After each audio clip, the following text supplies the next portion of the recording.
This track contains sensitive content, including themes of sexual assault or harassment. Listener discretion is advised. If you need support, please reach out to a trusted friend or family member or seek help from a mental health professional.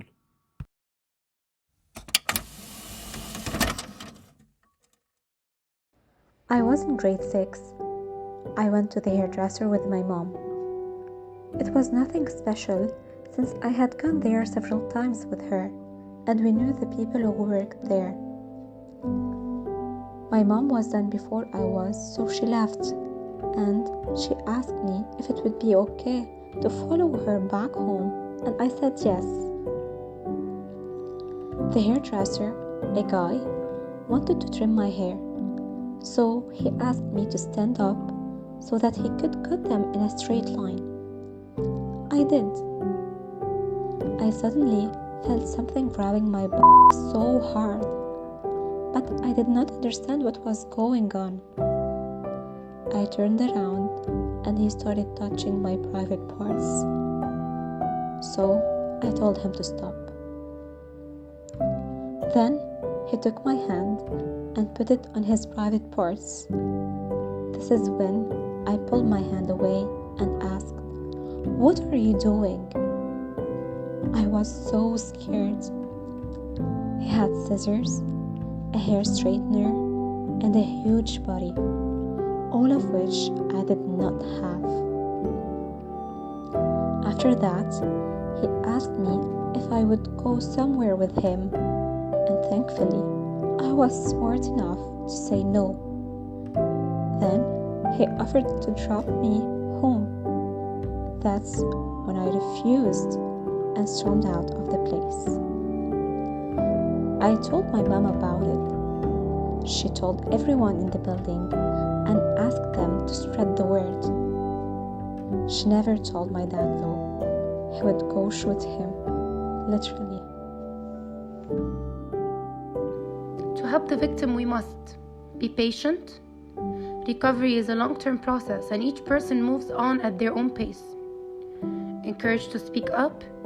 Encourage the survivor to seek medical attention, report the assault, and/or contact any party, example NGOs, that may be able to help. Respect privacy. Do not tell others about what the survivor had told you without their permission.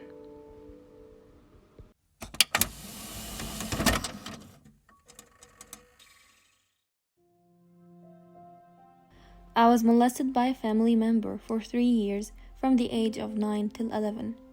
All of these would occur with my parents in the same house, sometimes in the next room. I didn't know what was going on back then. Of course, I realized what it was as I grew older, and I never felt more betrayed, enraged, and ashamed. Since the culprit is a part of the family, I still see him from time to time during family occasions.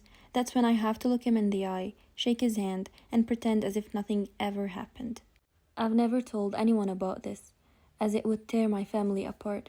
I'll probably have to carry this secret to the grave.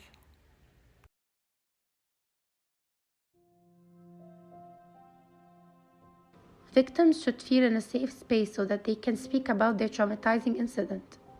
Here comes your role to provide that safe space. But most importantly, refrain from asking a lot of questions. Instead, let them know that you believe in them and that they have the strength and the capacity to heal.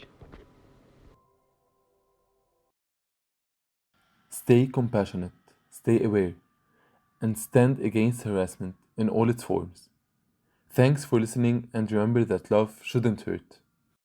To report a case of sexual harassment, contact the following NGOs or hotlines: UNHCR for harassment, National Call Center 04 726 111, Himaya for child sexual abuse, hotline 03 414 964, Kafa for domestic and other forms of violence, helpline 03 018 019, Abad, hotline 81 788 178, Eldar free and safe temporary houses for women at risk 76 060 602, Men Center engaging and providing support for men to promote nonviolent behaviors 71 283 820, Marsa For Sexual and Reproductive Health Services, helpline 01 380 515.